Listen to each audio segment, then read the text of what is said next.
Hello and welcome to another episode of The Podcast, a cannabis podcast for budding enthusiasts.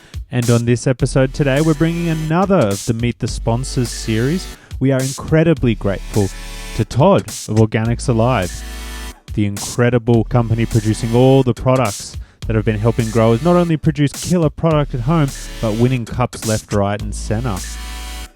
Here today to chat all things organic gardening, how you can incorporate some organics into your garden to elevate it to the next level, a bit about his backstory and the genesis of Organics Alive, and so much more. Let's get into it. Alrighty, gang. We're back for another one. And on today, we're grateful to have one of our incredible sponsors on the show, the man behind the amazing organics company taking the USA and the world by storm. A massive shout out and thank you to Todd from Organics Alive for joining us today. How's it going? It's really great to be here. It's a pleasure and a privilege to sit in this chair across you and where other amazing growers and breeders have sat. This is kind of like a dream, like a dream come true. I gotta tell you, because there's been some pretty cool people sitting across from you. So it's an honor to sit here for sure. Definitely, really stoked to be here with you. Definitely. Oh, that's so very kind of you. And likewise, stoked to have you here and incredibly grateful for your support. I guess the first question we ask everyone, what have you been smoking on today? I actually have some what do I got here? I actually have some strawberry cough that Kyle Cushman gave me from his little tent. He's using our products. He gave me a little bit. It's pretty good. I like that. And then I have some old greenhouse stuff that I'm still smoking on too. Just some old seeds from 808 Genetics, like Burger and a couple other. Yeah, I like 808 a lot. So it's real flavorful. We can grow it really well where we are in the greenhouse. So I like smoking on some of that as well. But those are the two I'm kind of on right now. Yeah. Sounds lovely. What a epic little experience to be able to try some strawberry cough from Kyle Cushman. Are you more of an indica or a sativa guy? I guess I'll say I'm more of an indica guy. You know, I like sativas. Don't get me wrong, I like them a lot, but I don't grow them because they take a little while, a little longer than I can put up with, I think. You know, especially when it's the greenhouse. I just can't wait that long, you know. So I'm more of an indica or like a hybrid. But if somebody has some good haze or something, you know, some cross with some old Herrera or something, I'm going straight to that. So I think I was over at the Soil Summit, and Green Bodie had some different sativa haze there, and it's like, oh man. So I got to have some there. But as growing it, I can't wait the 12-week or the extended time. You know, I get guys that tell me, hey, I got I'm growing a sativa, and you know, my flower time like 12 weeks. I was like, should I extend the grow schedule? I was like, yeah. So I had to guide them along. But just thinking about that, man, it's like I could barely hold on for 60, 70 days, you know, and then that pressure towards the end too, you know, you never know, like the last little bit of the grow too, you're just hoping nothing goes wrong, and to add another 3 weeks to that, you're like, oh my God, you know. So yeah, I don't have the I don't know what you say. I guess I don't have the patience for that extra 3 weeks. So Yeah, no, that's fair. You're not the first at all. And hey, I'm there with you. If there's some good sativa on the table, I'm reaching for it. I guess I'd be keen to ask, you mentioned, you know, smoking on some depths. Do you have a preference overall? Do you have like, you know, I know some guys are like, I prefer outdoor for the terps, indoor for the potencies, sort of sentiments like that. Do you have any specific vibe? Do you gravitate to one more than the other? I don't, you know, I love all types of cannabis. You know, I don't know if it's just my generation, older style, but I love outdoor full sun. You know, I understand the structure. It's different, but it's so good. It is very terpy. There's nothing. The sun is very different. You know, indoor, I love very good indoor. You know, I've seen incredible indoor, and I feel like sometimes you can pull out different flavors, and there's some differences there too. I feel like that can be appreciated. But me personally, I grow in a greenhouse, so I can kind of get the best of both worlds. So we just do, you know, it, in the early season, we will call it dep, I guess, but we do control, so we can get two rounds out that year. We do control the lighting a little bit. So we still use sun, but we can kind of, light and dark it the way we want, so we get two rounds out. But that's I think my favorite is a well grown greenhouse, because you can get the best of both worlds kind of together. Yeah. Yeah, totally, totally. I would be doing the same, man. I'd be trying to get two crops as well. Yeah. Out of curiosity, what are you growing at the moment? Well, it's cool. I got this year I'm actually growing probably around 65% hemp in the greenhouse from Hoku Seeds. Shout out to him. I've been collecting his stuff for a while. He's got some amazing genetics. So because we have a hemp license, San Diego, we can't grow cannabis yet, but I love the plant. We got to grow something. So we're going to grow some hemp this year, and then just our personal, which I got some seeds from Josh and Kelly over Dragonfly. I forget the names off my top, but four different kinds, and I'll let you guys know which ones there are in our Instagram, which ones we're growing. But we're growing those, and then also from our friend Doug from Select Genetics. He's got some great. He's actually got. I was scared if you're going to ask me like, what's your favorite bud, because still to this day, and I think people are gonna like, probably get mad at me for saying this, but I got to tell you, the Santa Cruz Cut Blue Dream is just, it's unbelievable, man. So I know I'm gonna get a lot of shit for that. I apologize to everybody ahead of time, but Doug from, shout out to Doug from Select Genetics. He had this back cross, Blue Dream Black Cross, that he used to cut.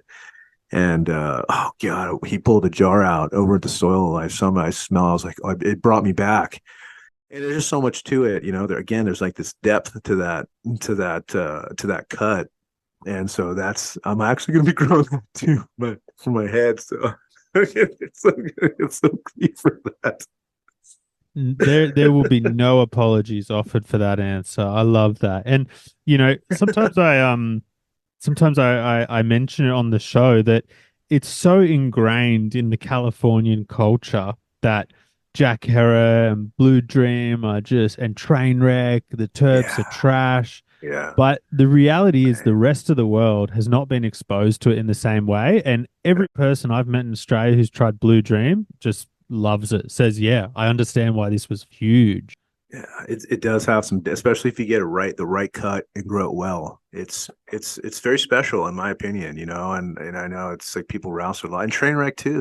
It's before it spits out bananas, and it got too weak. It was also very good. And actually, one of my first cultivars that I grew back in, I think, like '98 was Jack Herrera.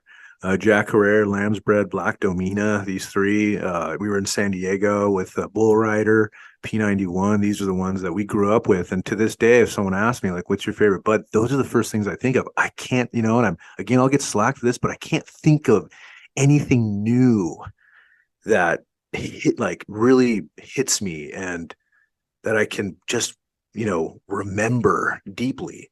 You know what I mean? And those are the ones that just always come back in my head. Maybe it's because those are the first things I grew. Maybe they were what I grew up with, but they bring back so much. I think those are my favorite ones, man. Especially that lamb's bread.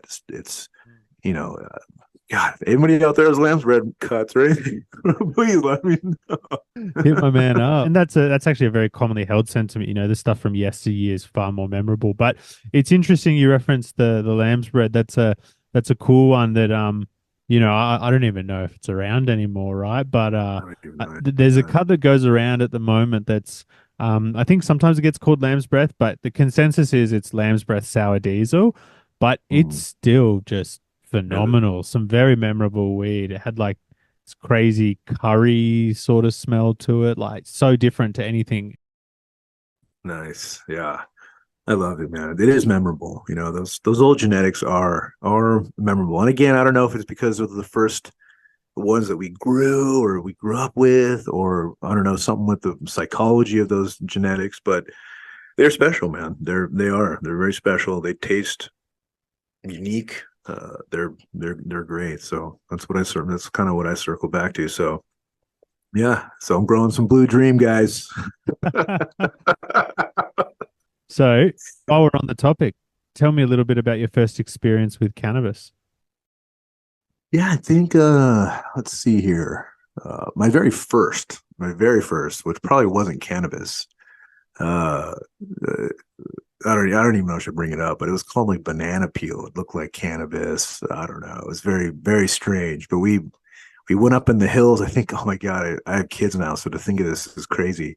But we used to go up in the hills, roll it up in regular paper, and just regular old paper and smoke it. I just couldn't believe we did that. But that's not. I don't think that. I guess that's not the real. But that is the first time we, you know, dabbled with the thought of cannabis. But I think my real, I would say my real ventures of cannabis probably began in, I'd say probably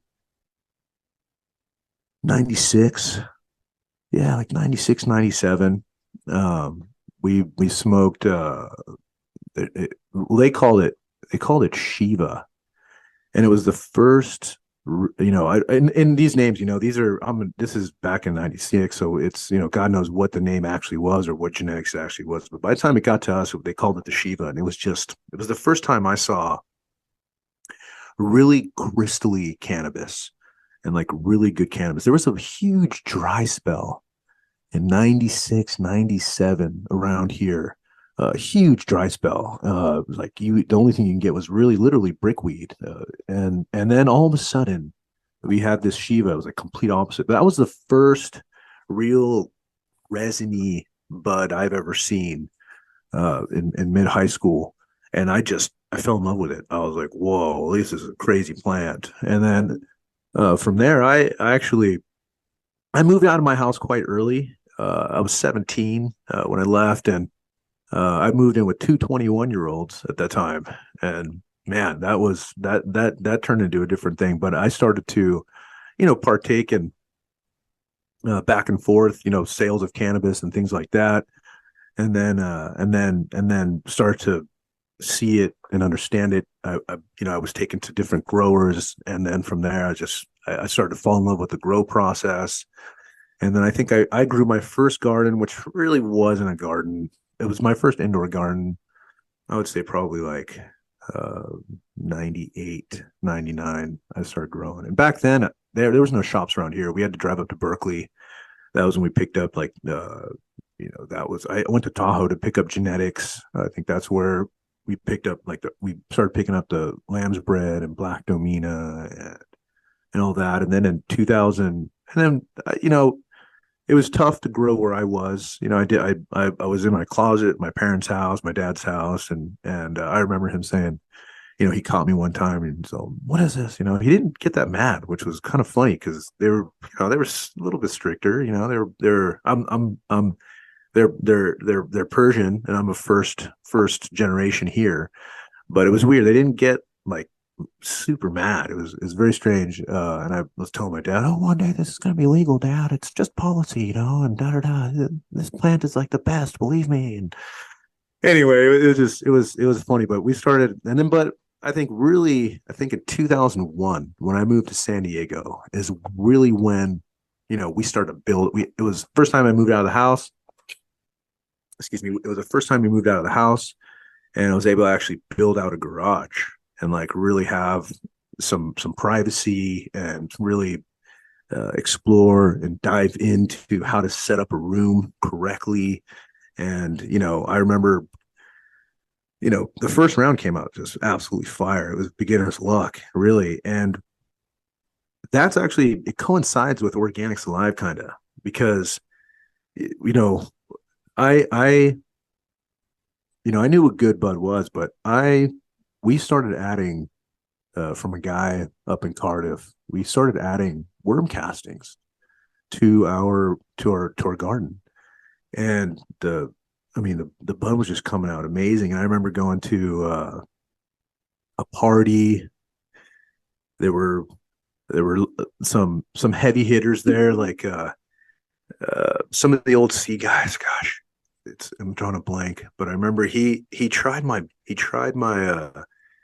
my cannabis. Like he was just trying people's cannabis, and we were passing around, and he had taken my pipe and burnt it, and his eyes opened, and he looked at me, so man, this is really really good.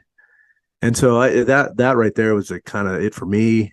And then I realized, oh, these worm castings are really cool, and if I throw them in a bubbler, then I could liquefy it. And then that's when we started to learn about actually what it was, why the worm castings were special. And then that's when my journey of biology began. Was actually then I started to work with or read Elaine Ingham's early work actually, and another vermiculturist, George Hahn. I started to read some of his work in regards to chitin cellulose recyclers, and that's my the journey of cannabis turned into my life's work. From age 20, 2001, I was 20 years old, and that's when it started for me. And but yeah, that was my first time really. That was like, I would say, dabbled with it just like other people, just kind of in the street in the beginning. But then I think in 2001 is when I really started to grow it, appreciate how it grows, and really wanted to understand the plant more deeply. And then the soil it grew in, I felt like I saw hydroponics, and but I never got into it, and I wish I did a little bit so I can understand it a little bit more. But I felt like if something's growing naturally and organic, then it should be growing in Mm. something natural and organic. So that's kind of our philosophy. And so yeah, I think the two coincide together, and the journey of cannabis has been, this plant has taken me and has never let go. It's been a part of my life. Uh as soon as I hit, out of my teens, it's been my part of my daily life. It's crazy. That's epic. I love to hear it. I'd be keen to hear what was your progression into organics, because I suspect it'd be different. I started out with super soil, because Subcool was pushing it at the time and it was all the rage. How did you first sort of wade into the waters? Just I started with store bought stuff. I would just grab some Fox Farm, and I would grow with that. And then I would amend with castings and some compost and stuff like that. And then we started to build out super soils where we'd let it cook, I guess you could say, with subcools, and we would look for whatever recipe we can find. Back then, like we obviously there was no like there's no internet, or it was kind of like Google or any of that kind of stuff, or really any real forums. So the High Times magazine was really all we had to go to. So like Subcool and Cushman and like all these guys, they would talk about how to mix soil. I remember there was a piece of paper going around to the community. It's a Subcool's recipe, man, and it was like, no way, kidding me, because it wasn't really, I guess it wasn't really public at the time. It was kind of secretive. And so we started cooking our own soil and mixing our own soil. And then, that's where, again, the biology and things like that started really coming to play for us. But yeah, we started making our own soil and putting those recipes together. But I've always been organic, whether it's just in, soil grown, or, creating our own soils, setting it aside, having 2 or 3 different cycles of cook time going through, and then just kind of growing in that sense. And then I realized the bigger the pot, the better. And so it just, to me, it felt like a big root mass. So we started growing in 10s and 15s, which was big back then, considering the size of the garden, what you can do. But yeah, that's kind of where I think it started for us. But yeah, there was a one store in town, San Diego Hydro, and that's where we would go to get our stuff. So luckily, those guys moved down from Tahoe and opened a store, so it was easier for us. We didn't have to trek all the way to Berkeley to pick up product or supplies. There you go. That's cool. I mean, I'd be interested to hear, when did you then like have the sort of genesis of organics alive? When did you first think, you know what? I need to share this with people. I think I'm onto something here. Um, I think I think when I think I got more into wanting to provide a product when I started to, I don't know, travel around a little bit and try different buds and, try, hydro bud and this bud and that bud. And I realized that, man, we got some good bud. Like it's pretty good bud, like compared to what's out there, it's really great. So we attested that to worm castings and what we were doing differently in our grow styles. And then we started messing around with our tea because those are the first two products that we brought to market were worm castings. We worked with a vermiculturist and started to bag that material up, understanding that the application of just putting simple worm castings into your soil really made a huge difference, and it really made a difference in regards to many things. Like, not only was it bud better, but it didn't stress. The bud didn't stress, and then the health and the green and the stalks were different. Because I started walking into friends' gardens and seeing what was up, and uh, yeah, I think, and then that's where I was like, man, we should.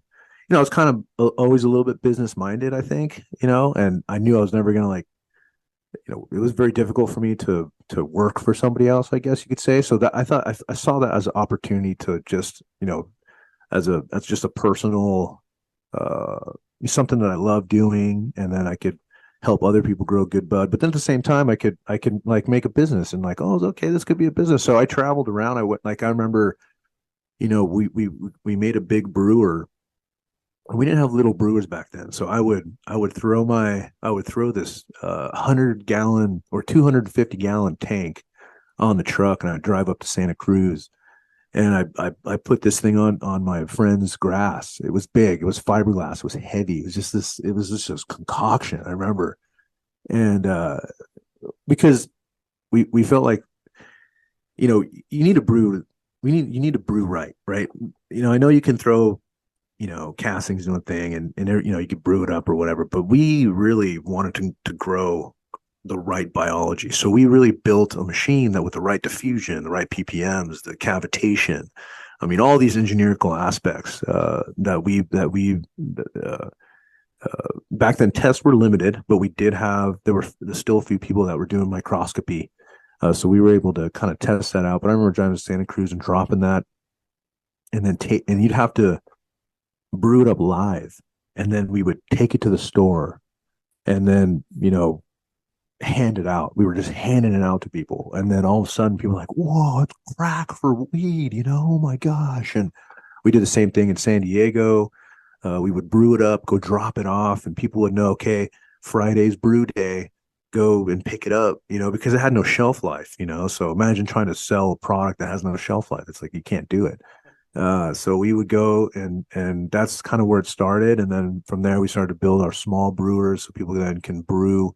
Then we started making smaller packs. Then people can take those home and start to brew at home. And this is before tea really got popular. This was still like, 2004 to 2006. So it was before it got really popular. And then after that, I think people started to know, okay, I can brew my own. And then Elaine Ingham became more prominent figure in the cannabis community, and then people started to really then understand that biology was really important for organic growing. Because I think a lot of people, they might struggle with organics in comparison to synthetics in regards to yields and things like that, because they didn't have the right biology to break down the material or the amendments that were in the soil to get the food to the plant as the plant needed. So it hindered yields. I think a lot of people move towards more of a synthetic. Obviously, it's where you live too. If you're in LA, you can't be lugging, soil around or this and that. Um, but I think that's really when things got started, and then things began to change. The business. I mean, we're talking, years following, because when we started, there wasn't much worm casting. There's maybe a truckload a year going out in California. So there wasn't a lot of worm casting. So there was a demand for it. And so we were able to create a business out of it. And then our tea, it was really popular. We did really well with that. And then further, people started to make their own, and there was this trend that people started to make their own stuff. And so we had to pivot, and that's when we started to learn about fermentations. And so we started the FPF. Our FPF is our fermented grain extract, and that came to pass because we essentially wanted to feed our worms, uh, high quality food. So what we did is we would go get the remnants of the beer that was going to be thrown away, the grain that's spent, and we would take that and we would feed the worms with it. But we tested it, and it was high fulvic acid. It had actually minerals in it. It had enzymes. It was simple and complex sugars. Now that we know, and it was just excellent for the plants. But there's no way you could bottle up because it was active. It would blow up the bottle. So we had to do more research and learn more and more, learn a lot more. But the FPF started our fermentation journey, which then led into, uh, you know, asking questions to more expertise. Like, I'm not a scientist, there's just no way. I'm just a grower, and I've been growing for so long that, think about, growing a plant 4 times a year, watching its life cycle, and doing that for 25 years. They call it grow science or bro science or whatever, but that's bro science that is the essence of science. That is what it is. Bro science is it's observation. And, then you can, by observing, I feel like data, sorry if I'm drifting around or whatever, but I feel like data is good. It's great. You have to have it. But I also feel like sometimes the industry wants data before observation. And so it's almost like you're going 3 steps into the scientific theory. You need bro science. You need that bro science. And so that's, it all for us, that's bro science started it. Uh No, that's epic. Let me jump in because there's yeah. a range of awesome talking points we could take off from. I guess the first one I'll quickly jump to is, yields. Very Yeah. common and debated topic amongst the community. Uh, I think most people are happy to accept that organics, generally speaking, yields less, but the quality is higher. That's the Mm. mantra I commonly see reflected in the community. What's your thoughts on that? And what do you think is a counterpoint if we were to say, all right, well, let's just accept the premise that it does yield a bit less. What would be your counterpoint to say, well, you should still grow organic because? Well, one, I think, again, I found that if you have the right biology, and you can get the plants what they need at the right time, you'll be able to compete at the 2 pounds a light rate. I think that's very easy to achieve given the right biology, um, and the proper soil structure. This way, soil structures looked it shouldn't be passed up. Soil structure is everything because that's redox potential and things like that are a part of that structure. So the structure of the soil is super important. The biology is super important. I think you can compete. I think I think nowadays, I don't know, they're talking about like the synthetic guys can run 3, 4 pounds, more 5 pounds. I know there's like that book, 3 pounds of light or 4 pounds of light or whatever. I forget what it's called. Those, yeah, I don't think you can achieve that kind of weight with organics. I don't know. Maybe there is. If there's people out there that are achieving that, I'd love to know what they're doing. But I know very consistently you can achieve 2 pounds, in the metrics of what it is, 2 pounds of light, maybe a little more. But I think, yeah, once you get into 3 and 4 and stuff like that, I don't know, it's a little bit more difficult to do with organics. I think you can if you yield, or I mean, excuse me, if you veg longer, and then if you are very good at training your plants, steering them a certain way, and then crimping and bending and breaking, and going with a longer veg time, you can achieve that. But then you got to, obviously, if that's to your head, you can get there. But when it comes to commercialization, things like that, these guys are on like this, timeline that they got to hit. So it's different. But I think for synthetics, yeah, I just think there's something about uh, the intake and their ability to keep the redox potential at bay while still increasing this uptake in regards to EC and ions that allows that plant to push real hard and increase its yields. Now, the quality of organics to me personally is far superior, and I've seen a lot of good synthetic cannabis, and and I'm not saying that it's always going to be good quality, because I have seen some good quality, but I think there's some characteristics that are different. Like we were talking about I feel like the resin structure is different. I think that also comes from carbon. You're getting carbon through light and through that cycle, but you're not getting it through the roots. And I feel like you're missing a lot there. And so I feel the characteristics of organic cannabis are superior. I feel like you can get. I think the hash, is what I've seen. The hash is different. I think the yields on hash are different. I think that the resin integrity is different. I think the shelf life of synthetic versus cannabis, or excuse me, organics, is different. I think organic shelf life is much longer than a synthetic shelf life. Given that it's going through the supply chain and things like that, by the time you get something synthetic, it could be dry, crumbly.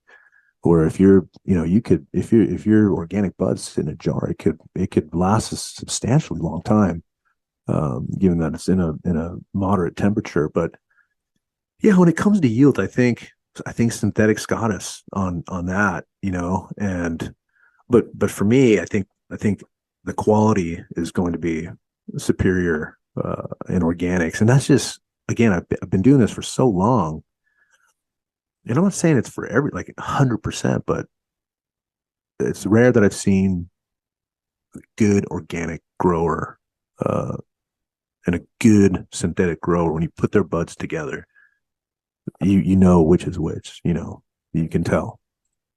But yeah, I think yields are it's tougher in organics to hit yields. It is. Yeah, that's definitely a very fair comment, I think. And as like a quick follow-up, I'd love to know, what effect do you feel, like you touched on how access to like carbon and the humus within the soil is beneficial to the plant. To what degree do you feel the microbial life interplays with the end result in the two systems, i.e., a lot in organics, there's a lot of microbial life versus in some, cocoa Rodan systems, there's no microbes. I think it has a lot to do. I think it has tons, and I think there's a lot of stuff that we don't even know yet. Again, I've been in this for a long time, and when I started, I remember when people were saying ciliates are bad. Don't have ciliates in your microbiology. But then 3 years later, it's like, no, ciliates are good. Have ciliates. And then, you say, oh, anaerobes aren't good. But then 2 years later, anaerobes are good. And so I've been in this too long to have any finite,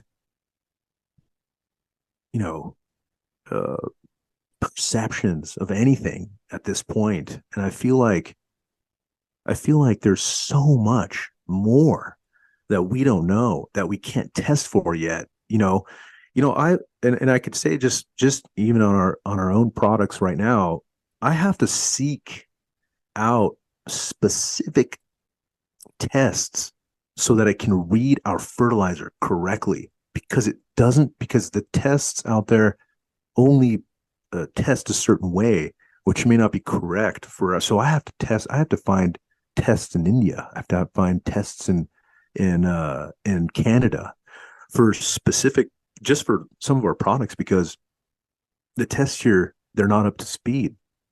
And I feel like microbiology is similar. there's all these different metabolites and secretions and slimes and so much going on that we haven't even scratched the surface yet.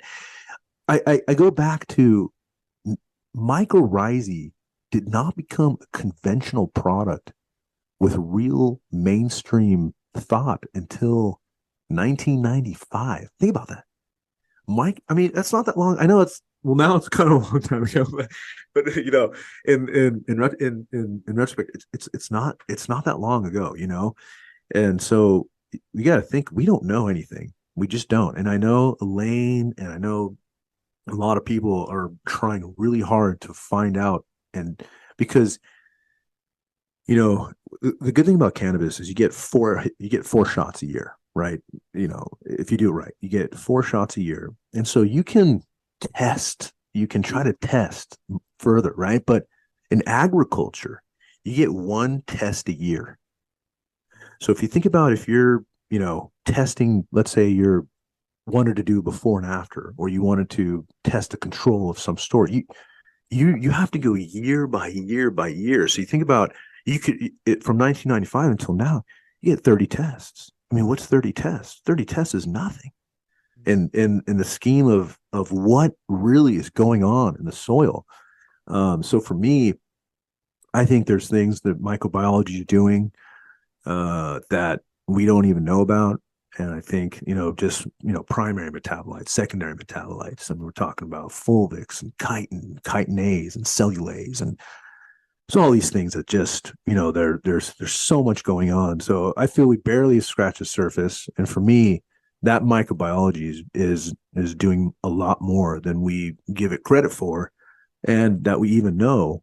And I think you can tell in many regards, like for instance, there's one of our clients grows oranges, let's say, and before he started using our microbiology or really concentrating on his microbes, he would plot a pretty decent yield and sell his oranges. But now using microbiology, he now can export his oranges, and get triple the price for them because of just simply adding microbes. So there's something to that, and the same thing with cannabis. I feel like if you got your microbiology right, your bud is going to be very good. It's going to be very the depth of smell, the depth, the different terpenes, like we're saying, like you crack open that jar, close it, step away, crack it over, and again,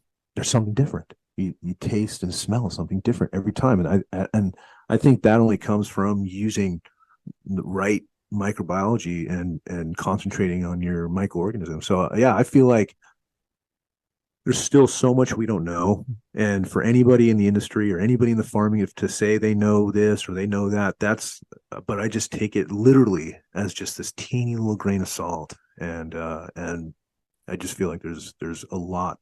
There's going to be decades and decades and decades of research still to even get 1 inch into the soil. Really, there's too much. There's too much. Yeah, totally, totally. I love all the things you said there. And when you were talking about it, you reminded me of in the earlier answer you referenced, like bro science and how like there's something to be said about empirical evidence. And I couldn't help but think about the example that always comes to mind for me when we're talking about microbes is how I don't know if you hear it so much these days, to be honest, but when I was first really starting to get into growing, say like 2012, 2015, the big mantra at the time for the cocoa guys was, you flush the last 2 weeks and you just use like a bit of molasses or something in there. And I started thinking, where does that come from? And I'm like, well, if they're not nuking it with salts and you chuck some molasses in, you're going to get some microbes growing in there. And so they're sort of inadvertently recognizing the beneficial effects of it. That's exactly right. No, that is. It's just you got some remnants of bacteria in your cocoa, just getting left surviving, and then boom, you throw a little sugar on it, and all of a sudden they populate, and they work with the roots, and boom, just that little bit of microbiology. Bro science says that, you know, it's your bud's going to be better. Well, there's probably a reason for that, and that's probably the added bacteria that all of a sudden takes hold that last little bit. So yeah, I think that's a perfect example, really. Yeah, Well, it's while, perfect. while we're here, tell me a little bit about some of the microbial products you guys offer and one that you would recommend people to give a try if they wanted to just sort of give one of them a go. Well, we now have like a whole line of because worm castings is pretty regional now, and I think people have really, with the lane and a lot of things have been going on. Worm castings are everywhere, so we don't really sell the worm castings much anymore. Um, but we still offer it. And we still offer our tea, but there's a lot of education out there. So if you want to grow your own castings or your own tea, there's some great information. You can do that now. But so we moved more into like try to help with the whole process this time, not only because we needed to stay afloat as a business, but then also because we wanted to really help people grow organic very, very easily. So we started working with really smart carbon scientist, humic. Humic is something extremely special. Humic scientists, and we started to work with them. And so we have a four part that's made out of that's essentially created from bacteria, and then we slow dehydrate. It comes in liquid form, and then we slow dehydrate, turns into a very soluble powder, becomes solution. And that's our four-part powders, our veg transition and PK and finisher. And then we have some different fermentations like our castor bean foliar, which is great. Our FPF which is a staple, high fulvic, and then our humic acid, which is really good. And then we got the new products, which is calcium and micro, which calcium for us is super important because we jump a tiny bit into a little bit of the science. When you use our product, the bacteria actually stitches macro to carbon. And when you have that carbon in the molecule, you're able to take up the nutrient. The cell can take up the nutrients if you have passive facilitated diffusion. So that means it just goes straight through the cell. It has got the VIP pass. It doesn't take any ATP from the plant. It doesn't have any conversions, no gradients to worry about, nothing of that. Just goes straight into the cell. So that makes the cell work really hard. So you definitely need a calcium to taxi around the nutrients around the cell. So calcium is super important. So we had to come up with that because we saw around like week 6 there was some deficiencies. So we were telling people, hey, grab a calcium from somewhere. Any calcium will work. We like fossilized kelp calzyme, and you can add that. And Element XX is like one of the companies that has a pretty good one. I know the mine they take it from comes from like a volcano from fresh water, so it cleans a lot of the heavy metals out. So that's a good one to use. So, but if you had to just choose one product, uh, like only one product from our line, I would have to say the FPF. I would say the FPF. The FPF is special. One, because it's like our first journey into fermentations, but also, man, fulvic acid, and it has a touch of humic in there too. But that fulvic, that humic, the complexity and the simplicity of the sugars, there's amino acids that are in the percentiles, and then it only takes 1 milliliter per gallon to see a kick. So you think about, you get so much in this one little bottle that lasts forever. So I would say if you wanted to check something out, I think the FPF would be really cool. But overall, I think the whole line together is spectacular, and yeah, I think another thing you could try if you wanted to is I call it the trio foliar. You take our VN 1022 powder and you mix that with our FCB castor bean, and then you mix that also with our FPT humic, and you mix those three together. 1 mil each, 2 mil each with 5 grams of the powder, and you use it as a foliar. Oh man, that's also like probably one of the just makes the plant so healthy, so green. We've saved so many gardens, like and just like we get calls where it's like, Todd, we haven't got something set up yet, and we've got plants sitting in these 1 gals, and they've been there for 3 months, man, and we're usually the last call. It's like they've tried everything. We're the last call. We say, okay, I'm going to send you these 3 things, mix them foliar, and then they would use it, and it would just green everything up. And one, because because of the carbon, you can get it through the foliage, through passive facility diffusion, which is like, some nutrients can do that stuff. You can foliar with it, but not like this. This is very different, very special. And so I think those three, if you wanted to try something really cool, that those three would be great to try for sure. So those are two things I think are pretty special in our line. But the whole line is, you go good bud with our line for sure. Wow, that's epic. Everyone check out the FPF if you're keen, or the three part sounds like a winner as well. Yeah. I'd love to know. I know that like this question is a bit of a one, like, how long is a bit of string? Because I understand the permeations and combinations are endless, but with your products, would you generally speaking recommend that you use like a mixture of the dry powders and the liquid products, or do you think like, nah, you can really like deck the soil out if you get a bunch of the powders, and then you can sort of do like a water only thing if you really want? Or what are some of the different pathways you would say are sort of the general ones you would advise? Yeah, so you don't have to use, uh like, we have two liquid boosters. You don't have to use those. I like them because they have a natural derivative of sulfur, and so for breeders, I think I would recommend for breeding. And then I would recommend them for, if you're specifically making for hash. I would use those. I would add those liquids at least once a week. The powders you just add to water, and you can water them in, but there's definitely different ways to use them. Like, for instance, like if you're running like a living soil, and you have some amendments in there already, our material is, you can use it once a week, once every 10 days, just as like an augmentation tool, kind of like a little kicker. So while things are getting broken down, and kind of like you get a little bit of delay, you can still make sure you're keeping healthy, your yields are staying up. And then if there's any quick corrections regarding, something, if there's adding too much compost, so maybe your potassium goes up, then you can use our P, so you don't add the K.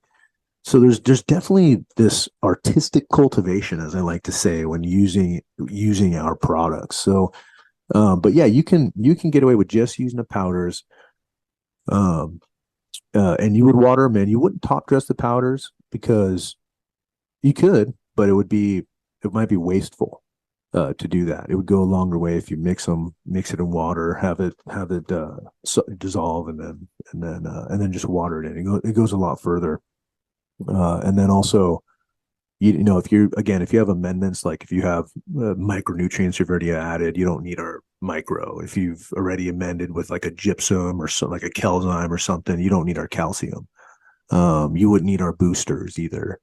uh the FPF I still would recommend, because why not? It's 1 mil a gallon, $20 can last you 400 gallons. I mean, it's just a kind of a no-brainer. FPT also, it's 1-2 mil a gallon, exceptional humic acid. And when I say exceptional, it's because the way we extract it, we keep the functions intact, which I think people, they just don't know. But there's thousands of functions, and so these functions need to stay intact through an extraction process. So we keep those intact, so it's very, very high quality, and you just need less of it. So it goes a long way.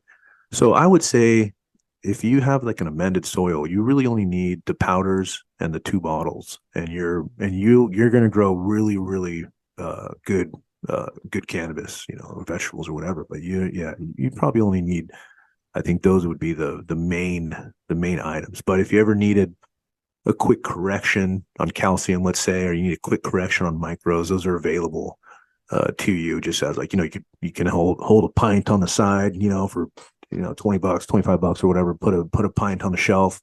If something was to happen, you could add them in, and again, 1 mil a gallon on each of those, and it would correct. So that's kind of because we cater a lot of organic guys, and guys are in living soil, and even cocoa too. But in cocoa, you would need a little bit more, because you don't have the help. You don't have the help of the microbiology. You may not have, soil structure. You know what I mean? So you're probably going to need a little bit more. You're going to need the powders.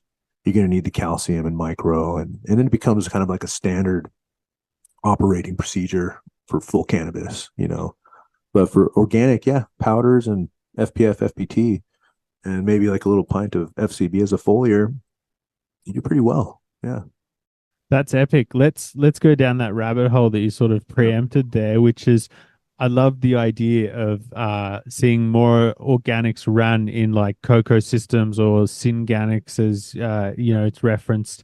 I think that there's a huge market there, and I've seen some incredible results in these hybrid style systems, which to the limited experience I've seen of them, they do offer slightly higher yields than organics and slightly higher quality than salts. So I think there's a real sort of space to be mapped out there. How would you advise approaching this if someone was keen to give it a go? Yeah, I am a big fan of Synganics. I love cannabis just, in many different ways. And I'm not like, oh, only organic, this, that style. I'm loyal to soil for sure, and that's my style, and I like that. But I know everyone's got their own style, and we want to be a part of everybody's grow. We want to be a part of everybody's cannabis journey. So we definitely promote a Synganic style because honestly, yeah, you do get best of both worlds, and the bud coming from Synganics, man, it is good. It's actually, I've seen some really good cannabis grown with Synganics, and that's actually, one of our coming, educational pushes is going to be, because there are some, you know, it's like a hamburger, right? If you have like a restaurant and your hamburger is no good, you're not going to last. And it's the same thing. Like cannabis is kind of like a business now, and like that. If you want to build a brand, if you want to get on the shelves, if you want to, you know, last a long time and actually be profitable, you have to have a good product. And so, I appreciate salts being extremely cheap, and I understand why people use it because it's very, very inexpensive. But if you were to add some of our powders in every once in a while, you would be able to take up that carbon through the roots, and you will see a big difference in your grow. You really will. You'll see increased terps, yield you're going to get, because you're using the synthetics, but even yield can increase. I mean, we actually I was talking about, we did a test in LA. It was Rockwool, and they added our products into that system. It was the loudest room in there. 100%. There's just no doubt about it. All the growers agreed. The guys are in there, trimming and training. They were like, man, this is, stronger and thicker and different. But they're still using what was that, HGV or whatever, that salt company, and they were using that. But yeah, but we added our powders. We did a room uh, without any salts. It was just our products, but the way we were able to make it work was through you had to have different injections, right? You can mix all the powders, but you have to have it's a different injection from micro and calcium, and then it goes on to a batch tank, pH, and sent out to the plants. But we did also a hybrid system. Yields were above two where they needed to be. And this is no training. This is 2 weeks of veg, like not even 2 weeks. I think it was like a week in one room, and then they bring it into a room, and then just one more week, and then they flip it. So really, they hit 2 pounds of light still, which that's where they wanted to be. And yeah, I strongly advise for Synganics. And I know that maybe used to be hard to do, but not anymore, because before you would have to and I think that's what we're talking about. Some of the old legacy brands, like Mills and House and Garden, and some of these older brands that had some like organic components into them. They may have been difficult to run through a commercial system. I'm not sure. I'm not saying it is, but it may have been compared to like a two-part salt or something like that, where it's very easy for like a non-grower to mix and feed the plants, like a little, like a farmer guy, worker guy, or something that doesn't really grow cannabis or hasn't before. It may be easy, and that's why they use it. But if they were just to add our powders, see, our powders don't have ions.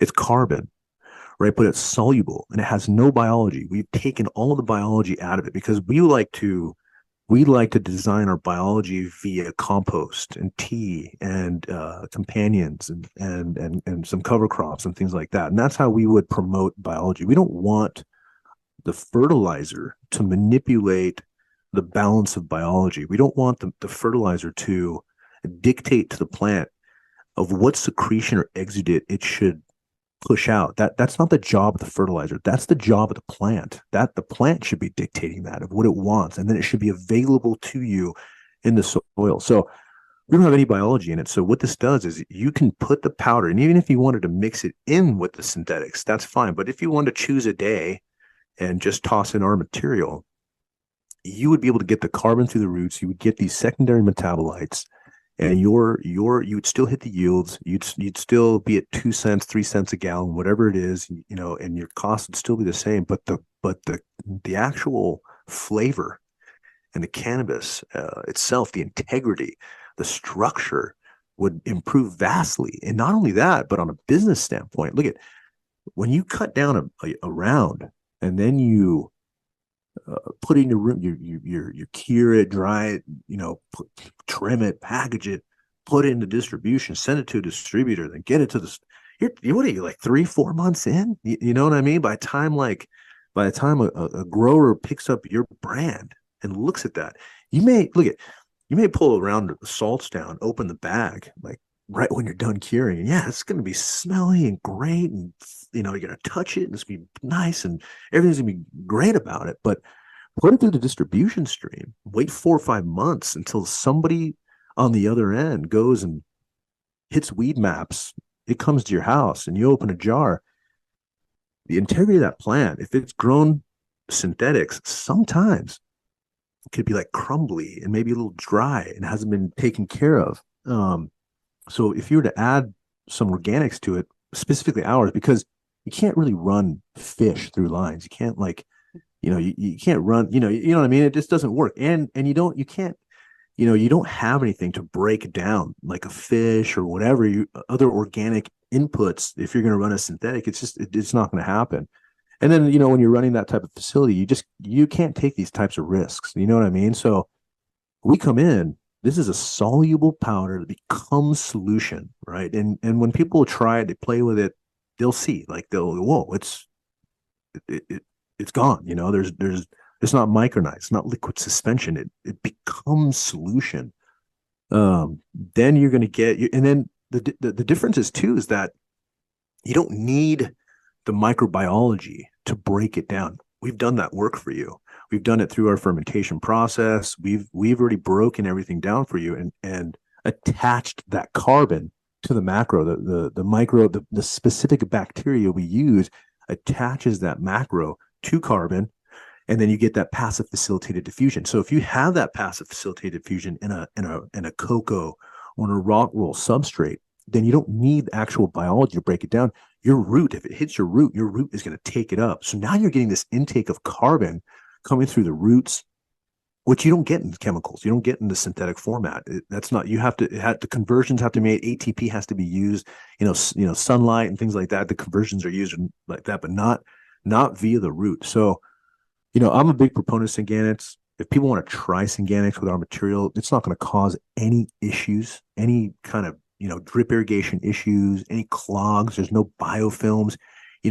We did a test. We ran our powders through lines, through like a rhythm system, a dosatrons. We've tried them all. From 5 mil, from the agricultural 5 mil tape to the beautiful emitters that they use in the cannabis industry. We've never had any kind of buildup. We've actually ran it 3 rounds. That means that's 9 months without any kind of hydrochloric acid or any kind of cleaning, and the lines were still clean. That's very impressive.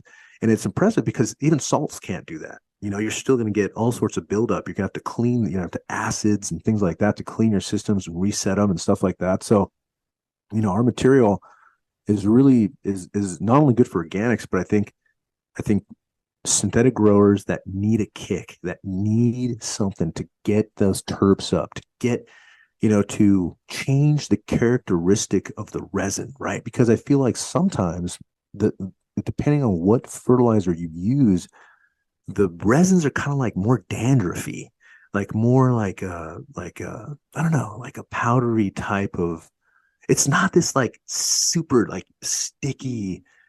You know what I mean? It's not, and I'm not saying all of it. I'm just saying it's, just when you go to the store, like, you grab it, just, you can tell it's, and there's some good growers out there. So I'm not saying everybody, but commercial, the commercial stuff, it's different. So if you need to add that carbon to chirp things up, increase the shelf life, the integrity of the bud, bring out some of the depths of the cultivars you're growing, I would definitely look into adding our powders. You don't need, yeah, you don't really need the Fulvix. I mean, it's great, but it's not necessary. You could potentially use our calcium as well, because the calcium that a lot of the growers are using have a lot of nitrogen in them. Ours doesn't. So you could then, expel that nitrogen and just go with straight calcium, and that's going to help your grow as well. Um, and then you can continue to feed. Like, you don't need this EC breakdown that occurs. Like, I remember, and I'm not fully educated on synthetic growing, but just working with these facilities, they don't feed their plants like 3 to 4 weeks until the end. There's this breakdown that needs to occur to intake the rest, which you don't need that. You can still feed this carbon. If you need that EC to break down, let the EC break down. Give it a little kicker with our products all the way through until like the last week, and then you can then flush if you may, or whatever. But yeah, I like Synganics. I really do, and I've seen really good cannabis come out from or from a hybrid garden. I must admit, and I think it's the best of both worlds. And I think it should be explored. I think it should be explored in a commercial setting, because there used to not be a solution, but now there's a solution to be able to run and scale organics in that way, for sure, or scale a hybrid Synganic system. No, I love it. And I mean, all throughout that answer, you were making references to the way various products can interact with each other, can clog up lines, its issues. I'd love to know, what's your thoughts on dripper systems in organics, generally speaking? And as a bit of a follow-up, do you prefer beds over pots, or is there one preference in a certain situation? Well, I think I like if I had like my ideal situation, I prefer a 4x4 bed. I feel like the more space you can give the roots and develop, an environment, I think that's be best. But every, not everybody can put a bed in their garden. So I think anything above a 5 gallon is going to do pretty well. My preference is being into the like the 15s, 30s, and 4x4 beds. I like a bigger root mass. I like, because you can do a lot. I like to keep things simple, man, and keep things real easy. And so when you have more roots and you have more mass, uh, then you can kind of get away with stuff. You know what I mean? It's not so detrimental if something goes wrong. So I like to have definitely a bigger surface area to work with. Perfect. And in terms of like feeding systems, drippers, do you have a Drippers. preference over the other, or and like, I mean, I guess more recently, a lot of people love to clown on hand watering, Yeah. any preference yourself? Um, I've always hand watered, even in the greenhouse. I've hand watered, but like this year, I'm trying these new, the blue mats, but not the tape one, not like they have this new one where it's like the old rings. It's like the old rings we used to use, but they attach the carrot to it. So now you have the ability to read. So I'm gonna try those again, because it's my time is going to be a little bit harder on how manpower I used to. So I'm going to try those. But you know, I also I don't know. I also tend to, and it's just my style, right? I mean, again, this is cannabis, right? There's a zillion ways to grow the plant, and not one way is super superior, you may see some characteristics that are beneficial in certain ways, but I also don't like little drops, and I kind of like I kind of like rain, and I like to mimic, you know, kind of nature a little bit.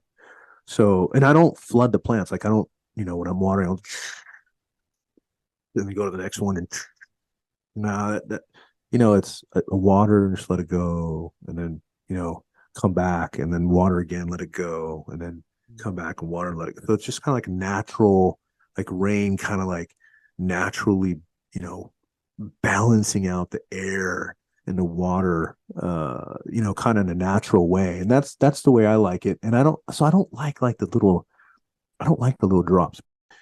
Again, like the blue mats, I know there's, they've seen some good waves and irrigation practices. But yeah, that's just my style. I like mimicking nature as much as I can. And I feel like, I don't know, this is bro science totally.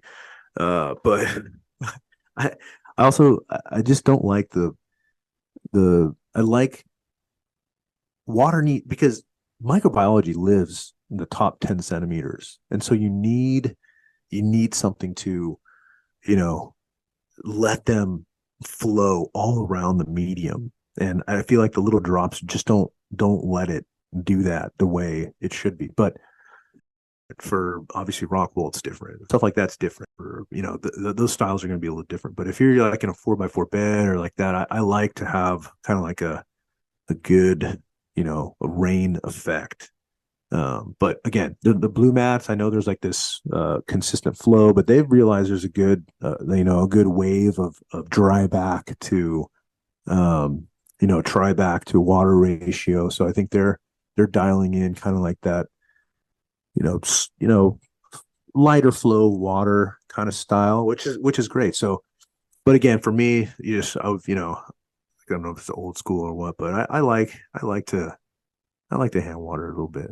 That's I like that, but I'm gonna try the rings this time just for times because I feel like also it's around the drip line. So if I get and I'm gonna test it out first, but if I get a good flow on that, then I'll probably use those a little bit more. So we'll see how it goes. But I just hand water. I've always hand watered. Yeah, me too, man. I live Yeah. and die by it. But Yeah. maybe one day I'll move out of the Stone Age. Yeah. I I wanted to ask you because I think you might have some good suggestions. Basically, I feel like there's been huge advancements in commercial yield and just general cultivation, and I guess the focal thing you could point to is this idea of crop steering. It's a more Mm. recent sort of idea. It's helped a lot of people increase their yields. I've been toying around with this in living soil, just playing around with my dehumidifier, just encouraging faster drybacks. Kind of seems like it's working to me. My question is, have you worked with people who might have explored this, and what might be some general recommendations or like tips and tricks to get more yield out of your soil? Yeah, I think crop steering is definitely taken hold. And if you can manage your environments and drybacks, I think it's great. I think any kind of improvement like that is for organics and soil for yield. I think it's important to explore. I think the crop steering is great. I've been a proponent of plant training. I mean, that's kind of where I'm a little bit more old school in my style. So, I'll go back to kind of those styles of snapping and cracking without the externals being snapped and cracked, and just kind of hearing that and feeling that internal snap. I like bending and obviously topping when needed, but not too much, but just enough. But you don't want to stunt them or anything, or mess with the structure. But I'm a big fan of just of playing with the plant and trying to push yields a certain way. So yeah, crop steering. I'm not a, I haven't I'm not an expert on it, but I know a lot of people are working with it. I myself have always been a proponent of hardcore drybacks just in my soil pots. I like to dry them out a little bit. To tell you the truth, I like to have I like to again, a little bro sciencey, but I like the roots to go searching and follow the water. And that's kind of like why I kind of like the hand watering a little bit, because I could manage how the water's being taken in, how it's the ratio of the air and water are going to be flowing, and then I let them dry. That's just my style. I let them dry until you can see it. You can see it in the plant, like right at the second when they say, "Okay, I'm ready." And then like you feed them, you water, and they just blow up, and you could see it, and you could just see it. And this is the anecdotal stuff that we always talk about. I'm sure there's all sorts of testing being done with that though, and in a commercial setting. And these guys have all sorts of great resources now they can test and really dial in some of the data. But just visually, I can see that these drybacks are super important. And you can see it in my garden too. Like like on the other side of the greenhouse, it might be a little colder, or where the wet walls are, and you can see, okay, I'm not watering, and those might be a little bit smaller. The ones that are a little bit further in the middle, or down the side where they're having a better dryback flow, you can see the difference. So, yeah, anything that helps with yields and the benefit of the plant, I'm into it. And I can see it, anecdotally, I can see it. And I know the crop steering is it's important, it's big, and I think, yeah, I dig it. I'm not an expert at it just yet, but but yeah, I think it's important, definitely. That's killer. And I mean, like, in terms of the products, anything that you feel is like a bit slept on that's going to like help bump up people's yields, or just products in general that bump up the yield?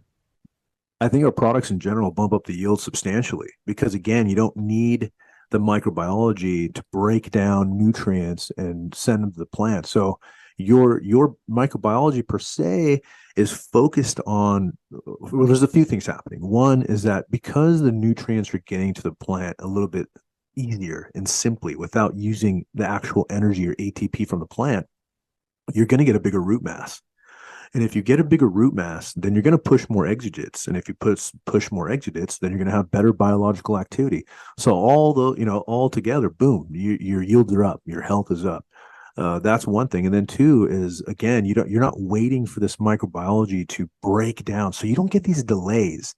And I feel like sometimes in organics, these delays are hard to read for some people. So then if you add something, you may be stacking too many things, so towards the end you're not getting the right yields, or things are being broken down, or something like that. So I feel our nutrients altogether, the powders definitely increase your yield 100%. There's no doubt about it.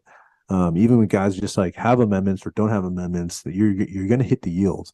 And that's just because the plant, it's almost like you're running a salt in a way. You're not running ions and you're not having conversions, but you are getting this up to this uptake that is a little bit smoother for the plant to take up. Passive diffusion, you're not using any it's not active transport, so you're not using any energy. So if you're not using energy, then you're going to just stack on top of yourself over and over again. So definitely your yields will go up. And then also, again, like we touched on, our carbon is not, when people think of carbon, they think of like biochar and humic and like things that are black, or brown. That's what tends to come to mind. But when I'm talking about carbon atom, right? That microbiology ultimately is going in, breaking down nutrient, or breaking down the amendments to find carbon to continue its metabolic process. So our fertilizer is essentially feeding all microbiology, and it's not pushing the plant. Like, for instance, like you go into a store or something, and there's something, there's a bottle or whatever, and it says 057 on it, right? But you go to use it, and the material that's actually contained in the bottle is a simple carbon structure. Well, even though you're adding something that says it's high phos or for bloom, that simplicity is actually increasing your bacteria. And that may not be what the plant wants in that given cycle. Now, if you look at the succession of a plant, towards the end, per se, is supposed to be more of a fungal dominant arena. If you're adding a simple, uh, a simple carbon structure, well, you're going to tell the plant, hey, there's something simple here. I don't really need fungi right now. Can you push out some simple exudates so that I can increase my bacteria count? Well, that's not what you want. So then you're under the impression that you used a flower food, but you increased your bacteria, and now your weight's not going to be there. So you're under the impression that organics doesn't hit yield, and so these are the things that our products will solve. Because we're not manipulating the balance of biology. One, in a negative way. We're feeding all the microbes so that everybody can work together. Two, if your microbiology isn't so concerned with breaking down complex chains and matter, you're going to your biology is actually going to be working on finding pathogens and disease and going after things that are going to hurt the root mass, and so they'll focus on things like that. So there's so much to that. So yeah, I definitely I feel like that's our products are super helpful in that regard for sure, because we're not, you're gonna be able to hit those yields, and then again, it's going to be easier for you to reuse your soil because you haven't added so much, so many ions to it that it becomes unworkable in a sense too. So I think there's a lot to it. I think there's a lot of benefits when it comes to just using the simple carbon product that we offer to the biology and to the soil and to the plant. That's beautiful. I love it. Any product is a good product. Sounds good to me. As like a future forward looking question, I'd love to know, what do you predict is going to be the future in terms of commercial production? Like as a two-parter, do you think it's going to consolidate down to just a small number of big producers? And what type of production method do you think they will use? Yeah, it's a good question. And every day being in this business, we kind of have to think about that, and where it's going. And, when things do become legal and you have these other corporations coming in, whether it be like, I don't know if this is ever going to happen or not, but like the Philip Morrises and kind of like these giant players start coming in. I don't know where it's going to go, because there is such thing as McDonald's. There's such thing as Burger King, and people know that this isn't healthy for you, but there's this price aspect and convenience aspect to it that sells. And so my worry is that, like, yeah, there's going to be $1 grams sitting at 7-Eleven, and they can only be produced by, synthetics in a hydroponic setting that cost, you know, it's like, hundredths of a penny a gallon to produce. And so that is my worry. I think about that all the time, where then, we are, that essentially would drive out a lot of growers, and it would change the entire structure of the cannabis industry. I don't know if it's going to be like that. I hope not, because I feel like, and I don't know if it's just my generation, your generation, but I feel like the culture of smokers is different than the culture of growers. And I feel like the newest generation of smokers has not seen that sticky, you know, just super sticky, danky bud. And they've been sold the tale of high THC, and everything is, the, you know, I'll pay this much for 20% THC. I'll pay this much for this much THC. And so I think that's kind of been a hindrance to a lot of I don't know, a lot of the growth to the industry, what people are selling. So I don't know. I can't predict the future, but I've been in long enough where I've seen like four major consolidations in the industry. I would three or four major ones, like I think you could say probably like, I'd say like 2012 and 2016. Then I think another one in kind of like the I'd say probably like maybe say 2022. Um, in consolidations, I mean like uh, you know, one one part of the industry buying the other, and then the other one buying the other. We're to the point where like maybe one like there used to be a bunch of little hydroponic stores, and then one group came in and kind of bought them all, tried to be a certain, like a Walmarty of hydro, and that model failed.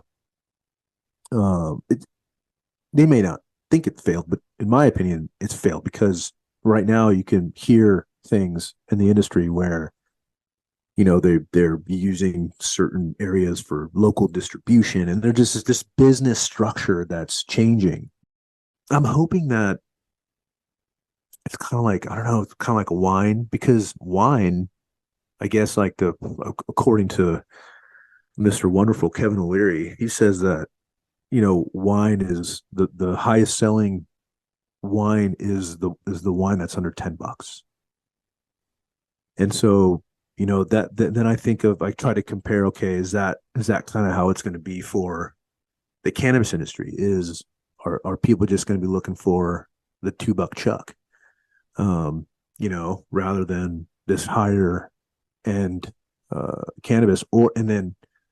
But again, I try to think a positive way. I try to think, okay, there's always going to be this connoisseurism that's searching for like really good cannabis. But I'm hoping that by the stores or the dispensaries not carrying these high grade, really high grade cannabis flowers, that I worry that the old guard will die off, and then there's just going to be this new bud that is just like that super hard, dense, style of bud, which just continues to say, hey, what THC level is this? Oh, it's 32. Oh, I want that one. But it's, so I don't know where it's going to go. But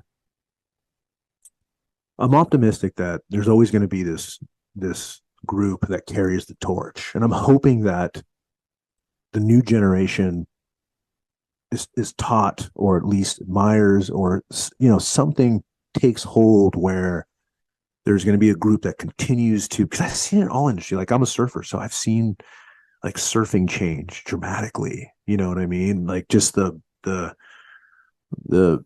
the business part works. But the depth of the rootsiness can still be there. Like, the free surfer has been able to still be a part of the competitive commercial. So I'm hoping that the community, the dispensaries, and the growers kind of work together to keep this legacy, this super dank, high quality bud alive, and that this that the lower quality, low cost stuff doesn't take over completely. I know there's room for both, and I hope that there is. I hope that it stays that way.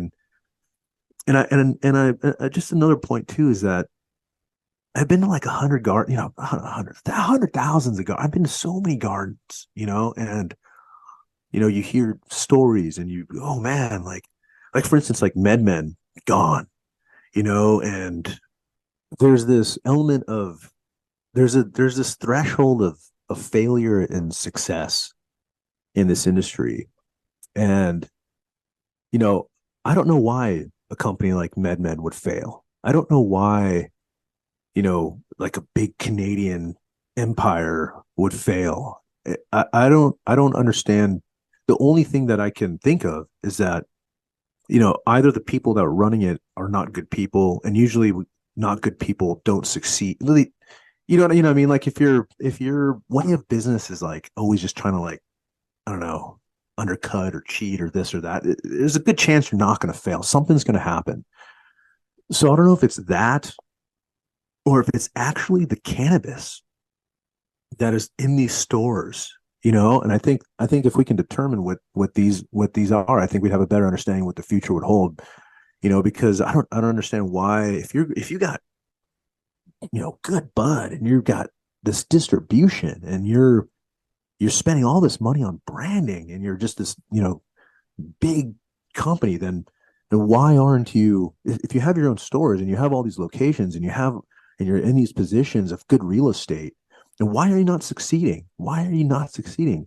Is it because your bud is junk? If that's the case, well, then I am more optimistic about where the future is going to go, because I feel like people still want good good cannabis. And I feel like if people know what good cannabis is, and they continue to know what good cannabis is, then they can tell the difference between good and bad cannabis. And I think the future would be I'd be more optimistic about what the future holds. But I for legalization, you know, when medical came, it was awesome, because really, this, for me, this plant's just, it's medicine. Really, it's more medicine than recreational for me. And so that was great. And then when it became legal, I knew that, you know, oh, it's legal now. It's, you know, all of a sudden, at least in Cali, it just became so lame and corrupt, and just it just started to really eat away at the industry. And, you know, there was winners and losers, and it was just, I don't know, it became a little bit different. And I'm not a big proponent of complete legalization. What I want is, I want everyone to come out of jail. I want everyone that is, I want decriminalization. And but I don't know, it's a libertarian in me that I feel like when things become legal and regulations start to hit, and, you know, there's these, you know, tons of this, you know, winners and losers and things like that, it's not to the benefit of the plant. And that's what concerns me about legalization. So, you know, I want it decriminalized. I want people to come out of jail, but I feel like the libertarian in me says, like, once it's legal, then it's gonna turn into, you know, it could turn into a big mess. You know, they legalize it in a way where they just let you grow your bud and take it down to the farmer's market. You know, that style, to me, of legalization would be fantastic. But I don't think they're going to do that. I don't think that's the way they're going to legalize it. And if they would legalize it like that, I'd be down for it. But other than that, I don't want. I don't know. I like it to be. You know, I don't want the government to get involved. You know, in every aspect of it. I can echo the sentiment. You know, I don't think anyone's looking forward to the $1 grams from Yeah, 7-Eleven. And as you said, homegrown will remain king, and hopefully everyone can do organic and get some killer head stash. yeah. That's what I hope. That's, if that's the way legalization looks, where they say, hey, it's like an apple tree. Everybody can grow an apple tree in their yard, you know, and a lemon tree and strawberries. And if that's the case, and I think everyone should grow cannabis at home. And I think that's the way it should be. That's the way it should be. You know, and if you're a good provider of apples and oranges, and your apples and oranges taste good, then you should be able to rise to the top. And I think the same thing for cannabis. Like, if your cannabis is dry and flavorless, and it's not good, and all it does is get you high, then, you know, that's another, you know, another discussion as to how well you're going to rise in the ranks, you know. So yeah, the cannabis is very, you know, there's so many, just so much about it in every aspect. You know, it's an incredible plant. She picks and chooses her own uh, ways and paths and people, and it's, you know, it's, if she knows when you're not, when your heart's not there, it's a trip. She does. She knows. And I think, you know, I think that's a big part of it. It's a very interesting plant in so many ways. So that's, yeah, kind of my 2 cents on that. No, I love it. Beautiful sentiment. She definitely knows when you give her attention. Yeah. Let's jump into some of our quickfire questions before we wrap it up. Yeah. First one, I want to know three desert island strains. I'm going to drop you off on an island. Somehow you've got infinite worm castings and you can grow it for forever, but you only got three strains. What are you going to take? Oh, let's see. Well, I'm gonna take my blue dream with me. I'm gonna take like a heavy, like old Bubba, like an old, just that thick, almost kind of like a little, almost like it's like almost too leafy in a sense, like that. You know what I mean? Like it's just like Oh, I so love bubba. compact and like and so I would take some of that with me, and let's see on a newer strain again. There was this. I got to say, there's this. It's very new. I haven't tried it. It was the first time I tried it. It was actually just a couple weeks, like last week. Madam X from Select Genetics that was grown by Green Life Production, and I would take that with me, and because again, it, it had such a depth to the smell and to the taste, and it was just spectacular. And I mean, not talking about THC, it had a high THC, so the high was incredible.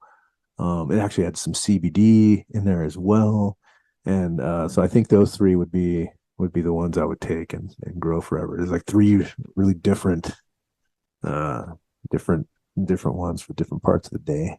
For I love it. That's awesome that there's one that's so recent. On the other hand, what's a strain where it was really hyped among your circle? You were really excited to try it. And then when you did, you're sort of like, oh, it's this all it is. oh, that's a good question. You know, something comes to my mind like right away. The first second you said that, so I'm gonna be honest, is like a widow.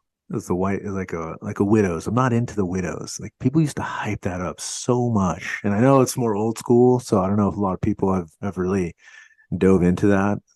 But I just like I don't know why that was so hyped, and I don't know if people may get mad at me for it, but it wasn't. I wasn't really into the widows. To tell you the truth, like a white Yeah, widow, like an old widow. that's fair. That's fair. So, Yeah. final one for you. I've got a time machine for you. You can go anywhere, any time period, either get seeds or a clone. Where are you going to go? What are you going to get? Wow.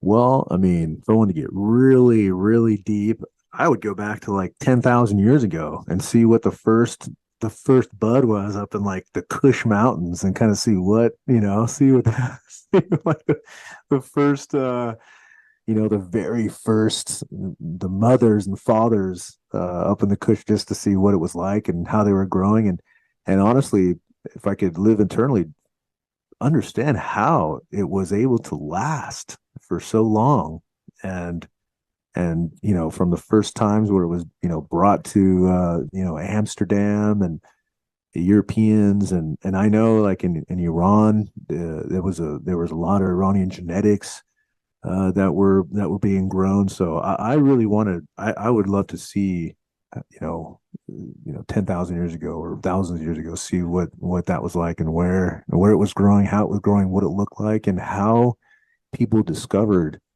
it, used it, worked with it, and and the processes of just how it all started. That's kind of what I would check out for sure. Yeah. Beautiful sentiment back to the birthplace of it all. I love that.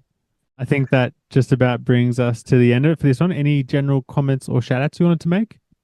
Shout out to the industry and everybody who's still in it and everyone who's fighting for this industry and fighting for good cannabis and fighting regulations and all the family farms out there that are pushing hard to continue their legacies. I think those are the fighters that are needed, and I hope they continue to fight. They don't give up, and and I think everybody should just grow their own bud at and outside their yard, and I think everyone should learn to grow bud. So that's really it. And shout out to everybody who's supporting us. All the really the Organics Alive growers are some of the coolest. Like it's a trip, man. Like I don't know, like when they use our products and begin to grow with them, I think something happens, man. The community, the Organics Alive community, man, it's so strong, and just seeing like we get like when we just put a post up or something, we see so many good comments and so much enthusiasm for the products and for what it grows and stuff. And I really shout out to all the people who use our products and who are super stoked on it, and the community and the loyalty and like the vibe, the energy of the Organics Alive growers are just, it's amazing. I trip out a lot. There's, they're, I don't know. It's a really cool to see. It keeps us going. It really does, in this industry, to just, see so many people do well with the products, and so the shout out to all of them. And without them, we would be nothing. So we really appreciate all the support we get, and we hope that, even the chemical guys and synthetic guys check us out, and try to, see how we can help them as well. I know we can. So, shout out to all them as well. And yeah, just I love this industry, man. Like I said, I've been doing this since 2001, and that's a long time. It's a long time. So I love it. We're gonna keep going with it, man. So yeah, and I appreciate you for reaching out, and everything that you do. I'm a big fan of what you do, and the people you talk to, and the awareness you give people about, the cultivars and genetics and breeding, and be able to educate people the way you do. So I appreciate what you do, man. Thank you. Oh, you're far too kind, and likewise, very grateful for you both taking the time to come on the show, the wise words of advice, but also for supporting the show. So, again, massive shout out to both yourself for coming on the show. We're very grateful. Thank you. Thanks a lot, man, for having me. Appreciate it very much. And there you have it, friends. A massive thank you to Todd of Organics Alive for coming by today and chewing the fat with me, sharing a little bit of his knowledge, the backstory on Organics Alive, and what might help you take your garden to the next level. As always, a big shout out to you guys for making it to the end. And I'll see you for the next one. We'll see you.